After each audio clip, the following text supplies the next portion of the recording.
우리 말씀 같이 봅니다. 신약 성경 고린도전서 1장 14절로 17절까지. 신약 성경 고린도전서 1장 14절로 17절 함께 봉독합니다. 나는 그리스도와 가요 외에는 너희 중 아무에게도 내가 세례를 베풀지 아니한 것을 감사하노니 이는 아무도 나의 이름으로 세례를 받았다 말하지 못하게 하려 함이라. 내가 또한 스데바나지 사람에게 세례를 베풀고 그 외에는 다른 누구에게 세례를 베풀었는지 알지 못하노라. 그리스도께서 나를 보내심은 세례를 베풀게 하려 하심이 아니요 오직 복음을 전하게 하려 하심이로되 말의 지혜로 하지 아니함은 그리스도의 십자가 헛되지 않게 하려 함이라. 아멘. 함께 봉독한 본문 말씀 보면 몇 사람의 이름이 이제 거명이 됩니다. 그 하나가 이제 그리스도이고 또 이어서 나오는 사람이 가이오고 그리고 이어서 스데바나 집 사람들이라고 얘기합니다. 사도 바울을 통해서 이제 복음을 듣고 그 복음을 받은 이 사람들이 이제 고린도 교회를 세워가고 교회 영적 부흥을 이루었던 이제 대표적인 사람들입니다. 그리고 여기 등장하는 인물들은 사도 바울의 복음과 함께 사도 바울로 인해서 세례를 받은 사람들입니다. 세례를 받은 사람이다. 근데 놀랍게 오늘 본문 사도 바울은 이 세 사람, 더 말하면은 이제 그 거명된 이 사람과 그 집 사람들 외에 세례를 베풀지 않은 것에 대해서 감사한다, 이렇게 표현하고 있거든요. 무슨 세례가 잘못된 것처럼, 세례를 베풀면 안 되는 것처럼 오해 소지가 조금 있죠. 이 본문 내용만 보면 성경 말씀 보면은 주님께서 너희는 가서 모든 민족으로 제자를 삼아 세례를 베풀고 내가 가르쳐 명한 모든 걸 지키게 하라, 이런 명령까지 있는데 왜 세례에 대해서 이렇게 부정적일까, 이제 이런 생각이 듭니다. 그리고 이어서 또 우리가 이제 17절 보면 이런 구절이 나와요. 그리스도께서 나를 보내심은 세례를 베풀게 하려 하심이 아니요 오직 복음을 전하게 하려 하심이로되 말의 지혜로 하지 아니한다. 말의 지혜, 우리가 복음을 전할 때 말의 지혜가 필요하죠. 여기서 말의 지혜라고 하는 것은 풍성한 내용, 그리고 좋은 언변. 우리가 말씀을 접할 때에 저분은 참 많이 알아, 상식이 풍성해, 어떻게 철학이면 철학, 사상이면 사상, 저런 걸 깨뚫고 있을까? 그럴 때 왠지 모르게 어떤 신뢰감이 가지요, 그죠? 참 공부 많이 한 사람이다, 참 똑똑한 사람이다. 거기에 말도 언변도 좋아요. 그래서 듣는데 거부감이 없는 거야. 불편하지 않는 거야. 말할 때마다 막 버벅대기 시작하고 막 저 이래가면서 말이 이어가지 않으면 듣는 사람도 답답하잖아요. 근데 말을 하는데 말이 아주 편하고 듣기도 좋고, 그래서 말의 그 풍성한 내용과 언변, 이건 굉장히 중요하거든요. 근데 사도 바울은 그렇게 하지 않았다, 이렇게 얘기합니다. 내가 갖고 있는 그 풍성한 지식을 너희들에게 전하려고도 하지 않았고, 보다도 교묘하거나 어떤 듣기 좋은 말재간을 부리려고도 하지 않았다, 이렇게 얘기하고 있는 거죠. 지금 두 가지를 부정하고 있는 거예요. 내용에 보면 첫 번째 세례를 부정하고 있는 거예요. 내용 면으로만 보면 또 하나는 말의 지혜를 이제 부정하는 그런 모습이 보이고 있는 겁니다. 이유가 뭘까요? 이유는 간단합니다. 교회의 분쟁 때문에 그래요. 분쟁 때문에. 그 분쟁이 뭐냐면 우리가 앞에서 봤던 것처럼 12절 보면 이런 구절이 있죠. 내가 이것을 말하거니와 너희가 각각 이르되 나는 바울에게, 나는 아볼로에게, 나는 게바에게, 나는 그리스도에게 속한 자라 한다는 것이니, 이렇게 되죠. 여기 보면은 당시 교회에 소위 이제 기라성 같은 영적 지도자들입니다. 어디 내놔도 혼색이 없을 만큼 대단한 영적 지도자들입니다. 거기 베드로가 있고, 거기에 바울이 있고, 아볼로가 있고, 그리스도는 말할 것도 없죠. 근데 중요한 것은 뭐냐면은 그렇게 고린도 교회에 선한 영향력을 미쳤던 믿음의 영적 지도자들이 자신들의 의도와는 상관없이 교회에 분열을 조장하는 동기가 됐던 겁니다. 나는 바울파야, 나는 아볼로파야, 나는 그리스도파야, 나는 베드로파야. 사실은 내가 특정한 사람을 존중한다, 존경한다, 또 좋아한다, 이거 전혀 문제 안 돼요. 근데 중요한 것은 뭡니까? 그것 때문에 교회가 분열됐기 때문에 문제인 거죠. 넌 누구를 존경해? 바울이야? 넌 우리 편 아니야. 너 게바야? 너 우리 편 아니야. 게바를 존경하면 어떻고 바울을 존경하면 어떻고 아볼로를 존경하면 어떻습니까? 근데 이 사람들이 왜 그러면은 고린도 교회 분열을 주장하게 되었는가? 그때라면 그분들의 의도가 상관없지. 바울은 당시에 이방 교회와 예루살렘 교회를 총망라한 최고의 영적 지도자였습니다. 누가 뭐래도 베드로지가 된 거죠. 바울은 말씀드렸던 것처럼 고린도 교회를 개척하고 초기의 영적 부흥을 일으켰던 개척자입니다. 그러니까 사도 바울을 통해서 복음을 듣고 구원의 은혜를 경험한 사람이 많아요. 그러니까 개인적인 관계가 있는 거죠, 다. 그리고 아볼로는요, 바울의 후임이었던 겁니다. 바울의 후임이었어요. 근데 여기 중요한 건 뭐냐면은 바울의 후임으로서 아볼로는 굉장히 지식이 풍성한 사람입니다. 말을 되게 잘했던 사람입니다. 이 지식이 풍성하고 말을 잘한 게 문제가 된 게 아니라 그렇게 풍성한 것 때문에 사람들의 마음이 거기로 몰린 거예요. 역시 아볼로. 어떻게 바울을 아볼로에다 견주할 수 있냐. 좋을 수 있어요. 그것도 그죠. 뭐 특히 말 잘하고 지식 많으니까. 그런데 이게 뭐가 됐다?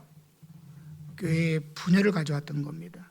그런 가운데서 첫 번째 내용이 바로 뭐예요? 누구에게 세례를 받았느냐라고 하는 것 때문에 갈라진 겁니다. 넌 누구한테 세례 받았어? 누구의 영향력을 받았어? 여기에 세례가 들어간 거죠. 그리고 아볼로의 어떤 그런 중심에서는 누가 더 능력 있는가? 뭐니 해도 교회는 능력이 있어야 돼가 된 거고요. 능력 이런 거 다 필요 없어. 그래도 교회는 전통이 있고 그래도 교회가 세우고 또 하나님의 역사 가운데 세운 일꾼인 베드로가 최고지. 이제 이렇게 된 겁니다. 그 다음에 지난번에 말씀 내용 것처럼 그리스도가 나옵니다. 여기 그리스도가 뭐냐면 이런 이야기입니다. 아마 이제 오늘날 한국 교회도 그런 이야기가 많이 나오는데 교회를 정하지 않고 그냥 이 교회 저 교회 편의에 따라서 어디에 소속감 없이 신앙생활하는 사람이 의외로 많답니다. 경우에 따라서는 교회를 다니더라도 나는 구역이든지 어디도 안 들어가. 그냥 난 나 혼자 신앙할 거야. 그리고 교회 일은 안 할 거야. 이런 사람들이 있어요. 왜? 그 사람들이 신앙이 없기 때문에 안 하. 물론 그럴 수도 있습니다. 그런데 대부분은요 교회 일을 하다가 상처받은 사람들이 많아요. 교회를 다니면서 상처받은 사람도 있고 구역이라든지 어떤 모임에 들어갔다가 상처받은 사람 의외로 많습니다. 그러다 보니까 어떤 일이 생겨요? 난 이제 교회 일 안 할 거야. 나는 소속 안 가질 거야. 난 나눔 안 할 거야. 그냥 나 혼자 예수 믿을 거야. 이런 사람 저런 사람 다 보기 싫고 교회도 보기 싫어. 난 나 혼자만. 이런 게 된 겁니다. 그게 바로 그리스도에 속한 사람이 된 거예요. 참 아픈 현실이죠. 이와 같은 이야기가 쭉 전개되는 가운데 사도 바울이 얘기한 내용이 옵니다. 교회의 전통도 중요하고 관계, 누구한테 세례받았냐고 관계성도 중요하고 교회의 능력, 언변이라든지 그 지도 다 중요하다. 다 중요하다. 근데 중요한 건 이 모든 것도 다 뭐 하자고 있는 거냐. 왜 베드로가 존재하고 왜 바울이 존재하고 세례는 왜 베풀어야 되고 성찬식은 왜 해야 되고 예배는 왜 드려야 되고 사역은 왜 해야 되느냐. 그리고 그 좋은 언변, 그 모든 지식은 뭘 위해 사용해야 되느냐. 그것이 우상이 되고 그것이 우리가 추구하는 가치가 되면은 뭐가 되죠? 그때부터 신앙이 무너지기 시작되는 거거든요. 신앙의 본질이 바로 뭡니까? 하나님에 대해서 죽었던 우리 아닙니까? 죄로 말미암아. 근데 예수 그때 믿고 구원을 받아요. 그럼 누구와 내가? 하나님과 내가 하나가 되거든요. 이걸 뭐라 그래요? 평강이라 그래. 평강. 그 평강이 내 안에 임하면은요 내 마음속에 늘 될까? 안 될까? 갈까? 말까? 여러 가지 많은 생각이 내 안에서 늘 싸우잖아요. 그죠? 그런 가운데 내 마음은 뭐죠? 하나가 안 되는 그 상태에서 오는 게 불안이에요. 그걸 메린나조라 그럽니다. 마음이 둘로 나누어진 거거든요. 마음이 하나가 되지 않은 사람은 자기 마음인데도 자기 마음이 하나가 안 되면은요 불안해서 못 견딥니다. 내 마음도 그렇잖아요. 이번에 우리 아이 합격할까? 안 할까? 그 아이가 잘 될까? 안 될까? 이 두 마음이 내 안에서 요동을 하게 되면 불안해서 아무것도 안 됩니다. 근데 성령이 내 안에 들어오기 시작하면 성령이 내 속에서 나의 주인이 되면서 내 마음을 하나로 모아주거든요. 그럴 때 마음이 뭐가 와요?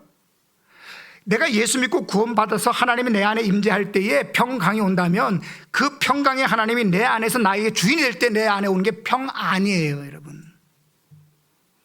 그때 마음이 평안하다고요. 그래서 너희들의 평안이 있을지어다라가 그래서 나오는 거예요. 평안합니다. 그러니까 예수를 믿는다, 구원받았다, 믿음이 성숙하다, 잘 믿고 있다, 뭘로 검증한다? 하나님이 내 안에 역사하심으로 검증하거든요. 그 역사에 나타나는 흔적이 평안이라고요. 많이 가졌다, 적게 가졌다, 잘 된다, 못 된다의 문제가 아니라 하나님이 내 마음을 하나로 묶어줍니다. 그러니까 잠자리가 편할 수밖에 없죠. 어디다 던져놔도 마음이 평안할 수밖에 없죠. 그리고 이어서 그런 너의 마음과 그런 나의 마음이 같은 주인을 섬기는 너와 내가 함께 하나가 됐을 때 인간 관계성 속에 나타나는 게 평화예요. 화목이란 말이죠. 이해가 되나요? 내가 예수 그리스도를 믿고 구원받아 생명이 나한테 와. 그때 그걸 평강, 그 평강의 하나님이 나의 안에서 주인 노릇하기 시작해. 그럴 때 그것이 평안. 그리고 그 평안을 가진 사람들이 같은 주인을 섬기면서 같이 예배를 드리고 같은 비전을 품고 있으니까 가정이 됐든지 구역이 됐든지 교회가 됐든지 뭐가 온다? 평화가 오는 거거든요. 이게 자연스러운 원리예요. 이게 자연스러운 원리. 그런데 고린도 교회는요, 그렇게 좋은 영적 지도자를 두었고 그렇게 열심을 내고 믿음 생활한다 그러는데 평화, 평안 없는 거예요. 그냥 갈등과 분쟁과 다툼이 있었던 겁니다. 왜요? 그들의 마음의 심령의 주인이 하나님이 아니라 베드로가 주인 노릇했고 바울이 주인 노릇했고 아볼로가 주인 노릇한 거예요. 그리고 주인 노릇할 때 거기에 명분이 있었다? 명분이 다 있었어요. 왜? 세례 받았으니까. 그 사람이 나에게 복음을 전해서 내가 예수 믿었으니까 나름대로 이런 인간적인 어떤 이해관계가 얽혔던 거예요. 그냥 그대로. 그 다음에는요, 또 어떤 명분은요, 하나님의 종으로서 능력이 있다라고 하는 것들이 그 사람을 더 신뢰하는데, 신뢰하는 거 좋은 거죠. 그런데 그런 사람들이 내 마음을 뭐하는? 주인이 돼버린 겁니다. 하나님의 주인이 아니라. 이쯤 되면 이제 우리가 좀 더 깊이 있게 고민해 봐야 돼요. 내가 신앙생활 한다. 나는 왜 그렇게 열심을 내고 신앙생활 하지? 뭘 추구하고 정말 나의 삶의 주인이 하나님이 맞는가? 맞아요. 이게 안 맞으면 그때부터 교회는 짜게 시작합니다. 뭐가 난다? 분쟁이 나타납니다. 제가 어제 그때도 그런 말씀 드렸죠. 오늘 이 본문 특별히 이제 10절부터 17절까지 보면 분쟁이라고 하는 단어가 이제 두 가지가 나와요. 10절 말씀에 나오죠. 잠깐 눈을 한번 보세요. 너희 가운데 분쟁이 없이라고 얘기하는 내용이 나오죠. 그 분쟁이 나옵니다. 그 다음에 이어서 11절에도 뭐가 나와요? 너희 가운데 뭐? 분쟁이 또 나오죠. 첫 번째 분쟁이라고 하는 것은 말 그대로 언어적인 의미로 서로가 뭐가? 갈라지다 나누어지다는 뜻이에요. 그런데 여기 이어서 나오는 분쟁은요, 다툼과 갈등이라는 뜻이에요. 뭐죠? 주인이 달라가지고 네 편 내 편이 다르니까 네 편 내 편이 다른 사람이 어느 순간에 이해관계가 딱 충돌하는 순간 다툼과 갈등이 생기는 거예요. 아무것도 안 할 땐 모릅니다. 저 사람도 교회 다녀? 나도 교회 다녀. 저 사람도 구역 활동해? 나도 구역 활동해.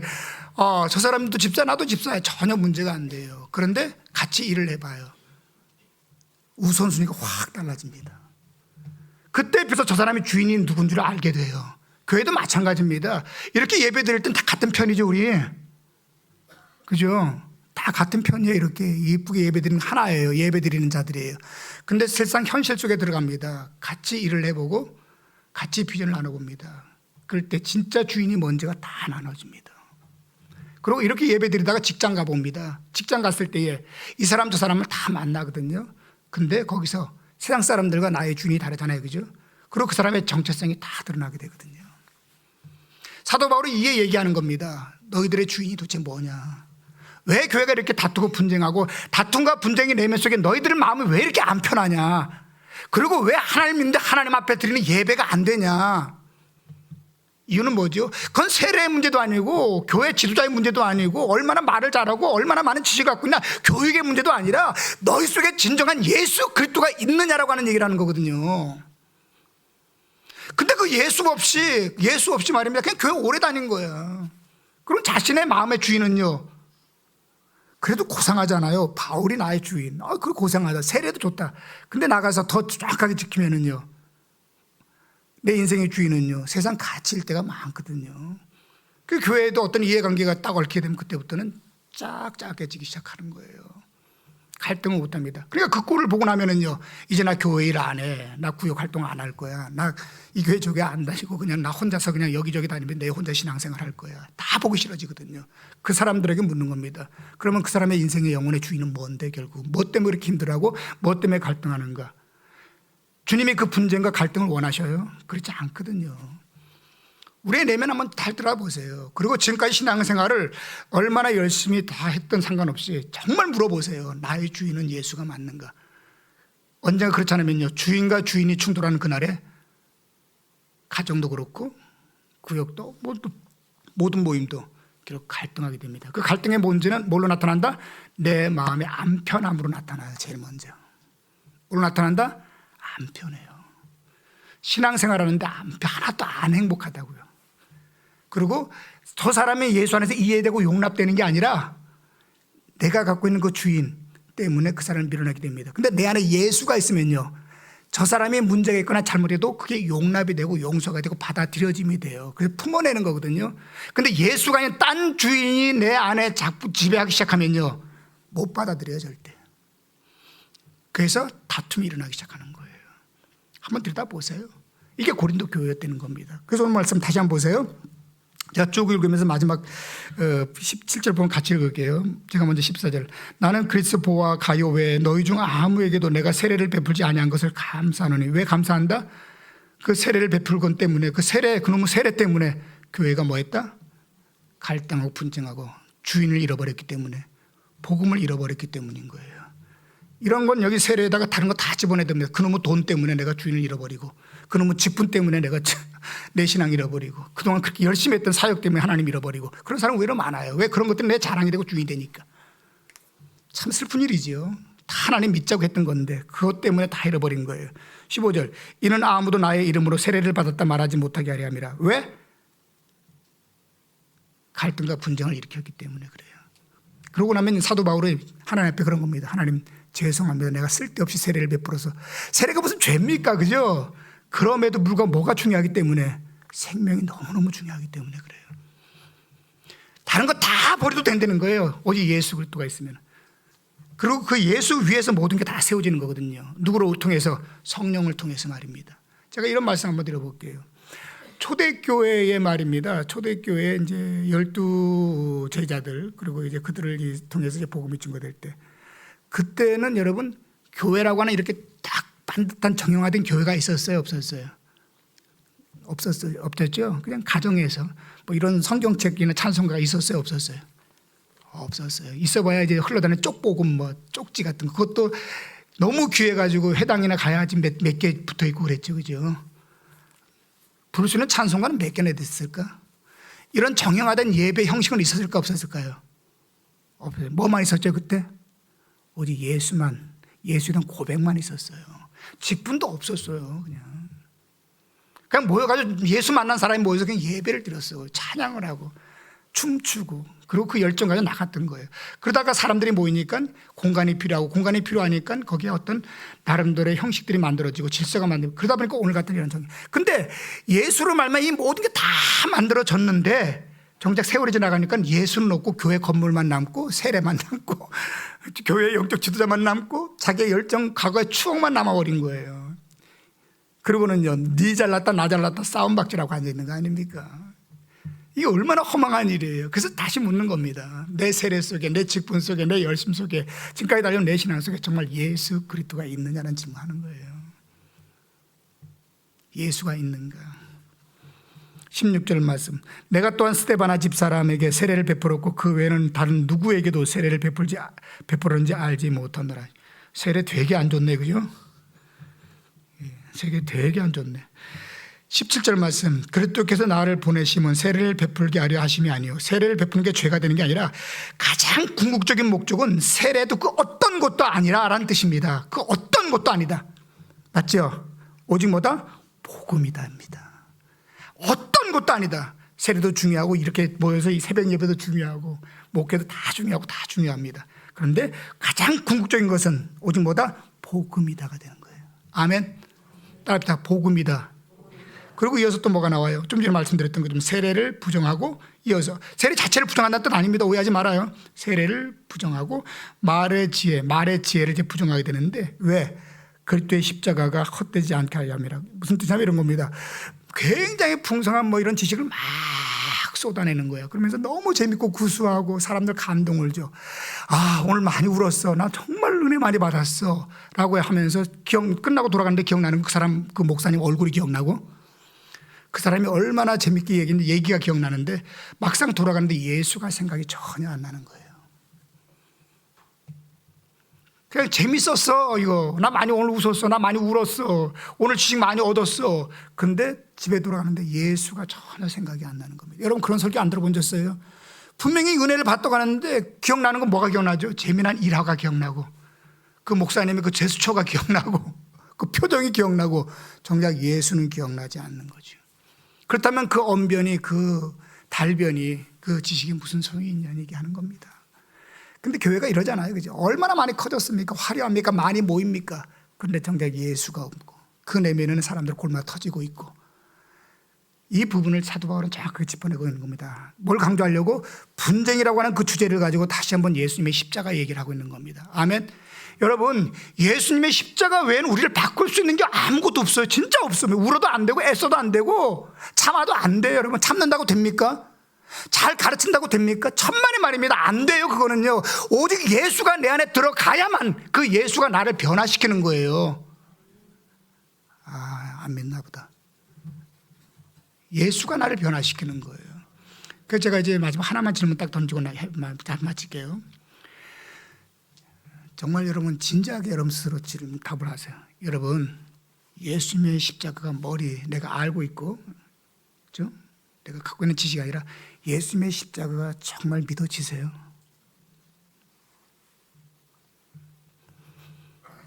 진지하게 물어보는 거예요. 그 예수님의 그 십자가의 가치나 그 능력이나 약속이 정말 믿어지세요? 그래서 내 마음에, 내면에 그건 뭔지 모르지만 울림을 주세요. 그 십자가가.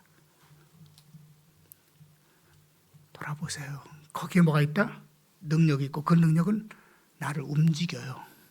그리고 그 움직임은 나로 하여금 십자가가 십자가임을 고백하게 합니다. 맞죠? 이 은혜가 있기를 주님의 이름으로 축원합니다. 하나님